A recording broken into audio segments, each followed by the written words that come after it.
Friends பாருங்கள், எங்கள் தோட்டத்தில் புடலங்காய் காய்ச்சிருக்கு பாருங்கள்.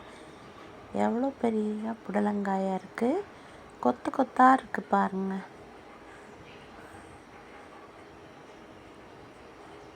தோட்டம் ஃபுல்லாகவே புடலங்காய் கொத்து கொத்தாக இருக்குது. எவ்வளோ நீட்டமாக இருக்குது பாருங்கள். சூப்பராக இருக்குது, பார்க்குறதுக்கே சூப்பராக இருக்குது. நீங்கள் இது மாதிரி பார்த்துருக்கீங்களா? உங்களுக்கு பிடிச்சிருந்தா லைக் பண்ணுங்கள், ஷேர் பண்ணுங்கள், சப்ஸ்கிரைப் பண்ணுங்கள், வீடியோவை ஃபுல்லாக பாருங்கள்.